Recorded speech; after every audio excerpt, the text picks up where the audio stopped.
Small talk, very small talk.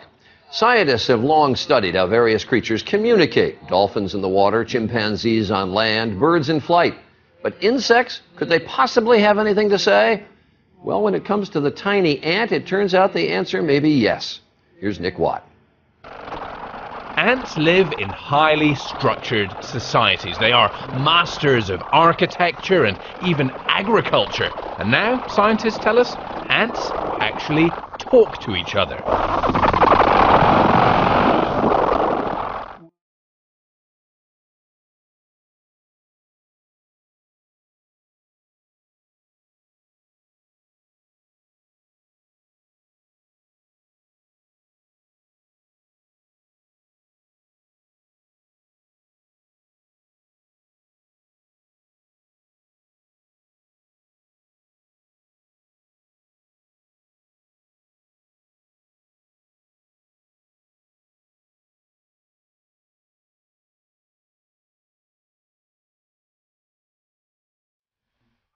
Were you surprised by what you found?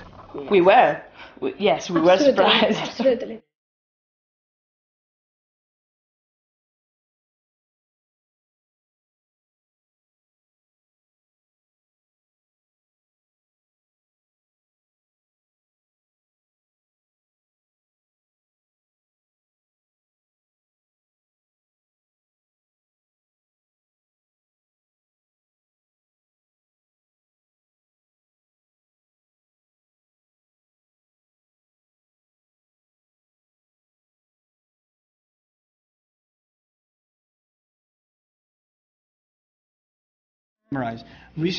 Just last week, I was in a conversation with an Orientalist scholar, non-Muslim Islamic studies scholar.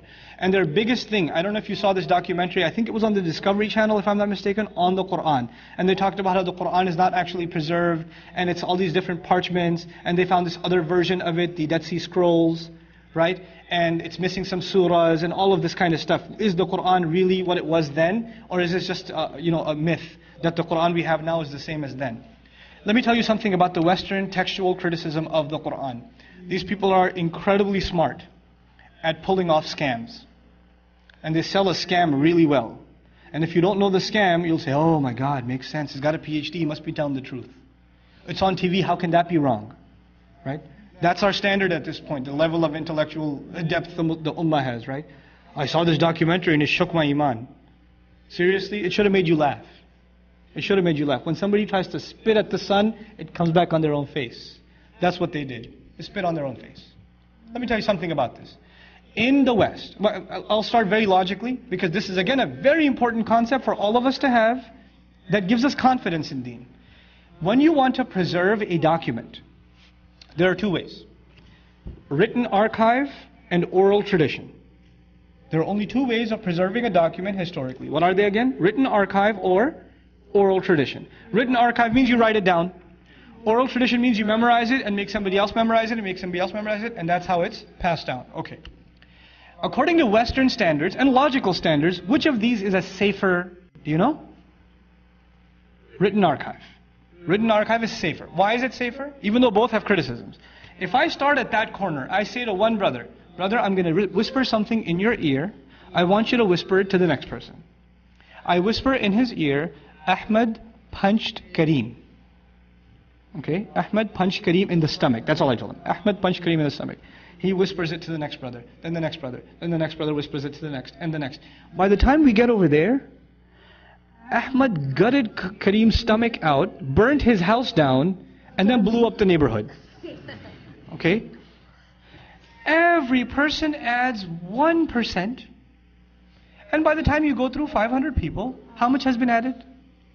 500%. This is an error of oral communication. It's a problem of oral communication. Okay? Even if you change one word, and the next changes just one word, those one words can add up. They can add up. So the argument in Western criticism is an oral tradition goes through lots of changes. Logical, very logical. Okay, let's keep that in the back of your mind. Now come to written tradition. They didn't have Xerox back then. They didn't have scanners back then either. So if you have a book, and you wrote it out, the only way to duplicate it is what? Write another one. If you are, and is it handwritten or machine written? Handwritten. And in handwritten archives, is it possible you made a mistake? It's possible. And then this book has one mistake, and then this book with one mistake went, and it got duplicated. Is it possible another mistake will happen? It's possible, right? These are possibilities, and these guys love talking about possibilities, let me tell you. Right? So now they say, okay, and by the way, in the West, when they talk about historical documents, do they pride themselves over oral traditions or written traditions in the West? Written traditions. So their understanding of something properly documented has to be what? Written. So they come to the Quran with the understanding that the only way the Quran was preserved is by what? Writing. By writing. Now, if we go by let's agree with their argument. In the beginning, let's agree with their argument, okay? If we go by their argument, if the Quran was memorized, and then person A helped person B memorize, but person B memorized it a little bit differently, and then they went and taught person C, and they memorized it also a little bit differently, over time, would you have less variation or would you have more variation? You would have more variation. And if the Quran is written down, and then it goes to another town, another copy, is it possible variations will also increase? This is a historical fact. If you're going to, especially not even stay in the same town, they're not even on the same continent. And there's no one-way flights back then either. So you're months and months and months apart.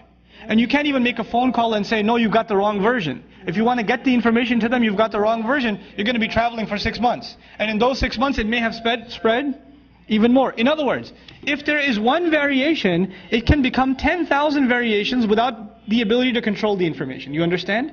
And how long has this spreading of information been going on? 1400 years plus.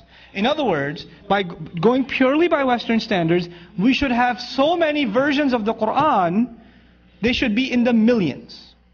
No two people can probably have the same Quran if we go by their standards. Now come to our time. You take a kid who memorized Quran in Jiang province, China. And then you take a kid who memorized Quran in Somalia. And you take a kid who memorized Quran at IQA. And they're hanging out together one day. And one is reciting Baqarah. And one speaks Chinese, one speaks Somali, right? One speaks English. They can't talk to each other, but one's reciting Baqarah. Can the other one correct him? They can. The fact that the Quran was primarily preserved by making it easy to remember. There is no document in human history that was predominantly protected by memorization. Memorization is a way to create variation, but in the Quran's case, memorization became a means to create unity and the lack of variation. What is usually associated with too much variation now became no variation at all, and their only answer to that is there must be some conspiracy by which they stopped all these other versions from coming out. Can you help me? Has there been any other conspiracy where there's no leaks? Millions of people from different civilizations memorizing the same exact thing. And Allah saying miraculously, وَلَقَدْ يَسَّرْنَا الْقُرْآنَ لِلذِّكْرِ. We no doubt made the Quran easy for remembrance, and for dhikr includes memorization. Allah made it miraculously easy for memorization. Tell me any other document that has this kind of preservation. And if they say, we don't know if the Quran's preservation is intact, let's put it to the test. Let's make a giant vault, put all the copies of Quran in there, get rid of them. How long before in Richardson we come up with a new copy of Quran? Through our Hufad, in this zip code. We don't even have to go to the next zip code. You can cut off our internet access and phone lines too.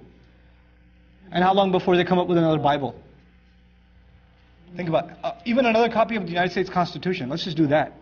That's not even thousands of years old. That's a couple of hundred years old. Let's just take it away and let's see if they can come up with it. Word for word. Let's see how long that takes them and how long it takes us to come with Quran again. Allah says He preserved it. Inna nahnu nazzalna dhikra. He preserved it in a way, even if you try to corrupt it. There were attempts to make surah, they publish copies of Quran, it's called Furqan, I think it's called, that's missing some surahs. They say it's the politically incorrect surahs are taken out. And the Muslims are so, how dare they? Don't you have to worry, it's okay. What are they going to do? What they couldn't do for the last 1400 years, when Allah said He protected His word, you think these jokers are going to sell 2 books at Amazon.com and compete with Quran? Are you kidding me? There's nothing to worry about. Because we're not responsible for guarding this book. Inna nahnu nazzalna dhikra wa inna lahu lahafidhun. It is only we who are taking responsibility of guarding this book. This is Allah's responsibility. And He made it in a way that the only way to get rid of Quran is to wipe out the entire population of Muslims from the face of the earth simultaneously. That's the only way. Get rid of 1/5, 1/4 of the world's population. That's the only way left to get rid of Quran. In other words, over time, documents become less viable, less valid, and this is the only text that only becomes more valid. You know the biblical studies? In biblical studies, did you know that in most Bible scholars that are doing PhDs from universities here, Bible scholars, they no longer believe that the Bible is historically accurate.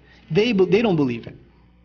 Read the talks by Professor Gerald Dirks or listen to his interview on Brother Eddie's show, thedeenshow.com. Listen to it. He's got a master's degree in divinity. This is a gift of Allah to the messenger. You couldn't get rid of this message if you tried.